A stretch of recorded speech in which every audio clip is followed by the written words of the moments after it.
میرا تعلق سعودی عرب سے ہے، مگر میں اپنے شہر کا نام یا اپنا نام نہیں بتاؤں گی، مجھے آپ اپنی بہن سمجھ لیں۔ میری ایک سہیلی مجھے اپنے گھر آنے کی دعوت دی۔ میری وہ سہیلی ان لوگوں میں سے ہے جو انٹرنیٹ کا بکثرت استعمال کرتے ہیں۔ اس نے میرے دل میں اس دنیا کو دیکھنے، اسے جاننے اور استعمال کرنے میں رغبت و شوق کو خوب بھڑکا دیا۔ اس نے مجھے تقریباً 12 ماہ ہی سب کچھ یہ سکھلا دیا، انٹرنیٹ کو کیسے استعمال کرنا ہے۔ اب میرے شوق کا یہ عالم ہو گیا کہ میں ان کو بکثرت استعمال اس کے گھر جانے لگی۔ اس سے پہلے کہ ویڈیو سٹارٹ کریں، اگر آپ ہمارے چینل پر پہلی مرتبہ آئے ہیں تو پلیز ہمارے چینل کو ضرور سبسکرائب کر لیجئے گا۔ ویڈیو اچھی لگی تو ویڈیو کو لائک بھی ضرور کر دیجئے گا۔ میں نے اسے چیٹنگ کرنا سیکھ لیا۔ میں نے یہ بھی سیکھ گئی کہ کمپیوٹر کو کیسے استعمال کرنا ہے، انٹرنیٹ میں کیسے داخل ہونا ہے۔ ان 2 ماہ کے دوران میری اپنے شوہر سے ہر وقت جھنگ رہتی تھی کہ وہ گھر میں انٹرنیٹ لگوائے، لیکن وہ اس چیز کے خلاف تھا، یہاں تک کہ میں نے یہ کہہ کر قائل کر لیا کہ تمہارے کام پر چلے جانے کے بعد میں بہت تنہائی محسوس کرتی ہوں اور سخت اکتاہٹ میں مبتلا ہوں، خصوصاً جب ہم گھر والوں سے بھی دور ہیں۔ میں نے یہ دلیل دی کہ میری تمام سہیلیوں کے پاس انٹرنیٹ کنیکشن ہے، وہ اسے استعمال کرتی ہیں، میں کیوں نہ استعمال کروں اور ان سے گپ شپ نہ کروں، جبکہ وہ ٹیلی فون سے بہت سستا ہے۔ آخرکار میرا شوہر قائل اور رضامند ہو گیا، مگر کاش نہ ہوتا۔ میں نے یہ روزانہ اپنی سہیلیوں سے چیٹنگ کرنا شروع کر دی تو اس کے بعد میرے شوہر کی میری طرف سے کوئی شکوہ شکایت اور پریشانی نہ رہی۔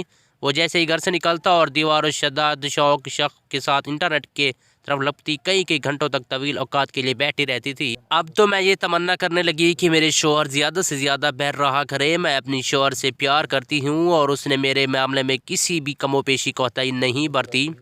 یہ بھی ٹھیک ہے اس کی مالی حالت میری بہنوں و سہیلیوں کے مقابلے میں پتلی تھی، مگر وہ میری سعادت و خوشی کے لیے بھرپور محنت دوڑ دھوپ کرتا رہتا ہے۔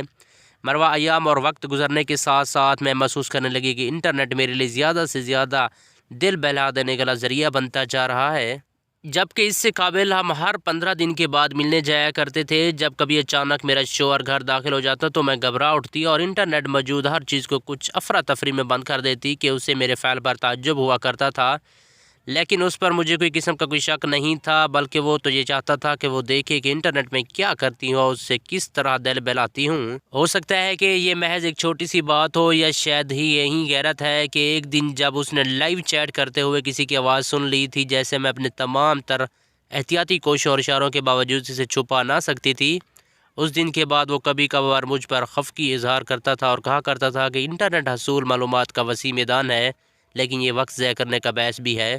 وقت گزرتا گیا اور میں روز بروز نئے نت لوگوں سے چیٹ کی گردہ اور دلدہ ہوتی گئی۔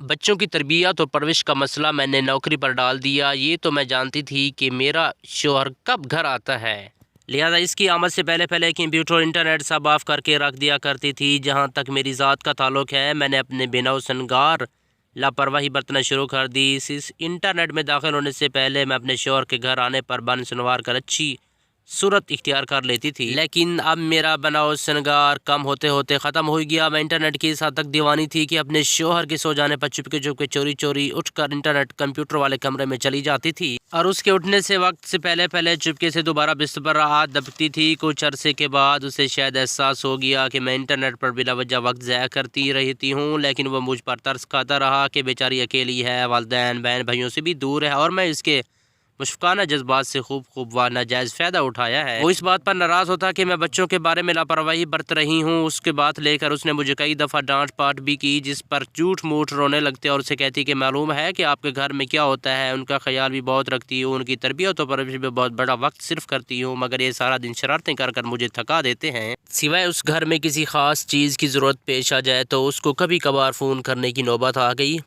اب میرے شوہر کو انٹرنیٹ پر بہت غصہ آنے لگا۔ 6 ماہ اسی حالت میں ہی گزر گئے۔ میں نے کئی مسمار ناموں کے ساتھ لوگوں سے تعلقات پیدا کر لیے اور یہ بھی نہیں جانتی تھی کہ نام مردوں کے ساتھ ہیں یا عورتوں کے۔ چیٹنگ کے تھرو جو بھی مجھ سے بات کرتا ہے میں اسی گفتگو میں اسے سست گفتگو کرنا شروع کر دیا کرتی تھی، حالانکہ میں یہ جانتی تھی کہ یہ بات کرنے والا مرد ہے۔ ہاں، ایک شخص ایسا تھا جس کی طرف سے بہت میل ہوگی اور مجھے اسے بہت بات اچھا کرنا لگتا تھا۔ اس کی ظرفانہ گفتگو کے لطائف اور نکتے پسند آتے، اس کی باتیں بڑی دلچسپ اور جی کو لبھانے والی ہوتی تھی۔ دن گزرتے گئے، ہم دونوں کے باہی تعلقات گہرے سے گہرے ترین ہوتے چلے گئے۔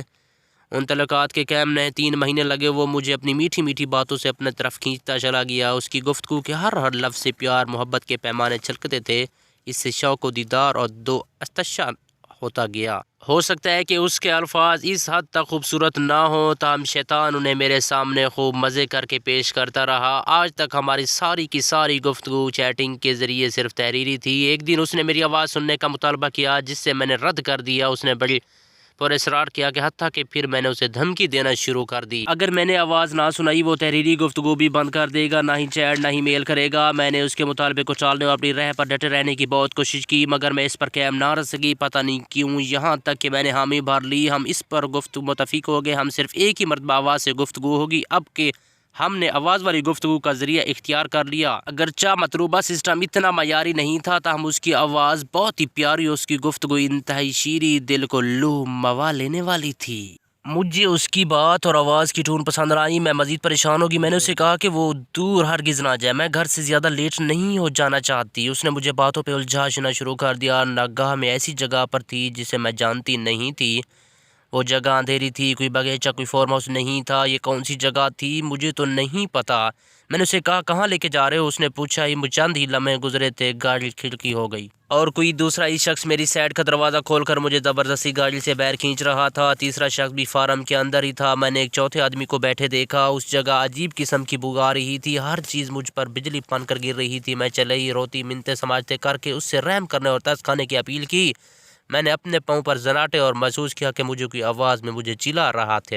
میرے والد نے میرے شوہر سے فہمی تفہیم کی کوشش کی، لیکن وہ کسی نتیجے پر نہ پہنچے، کیونکہ میرے شوہر کو دراصل کسی بات کا علم نہ تھا، نہ ہی کیس۔ دوسری مجھے بیتے والے سانے کی خبر تھی۔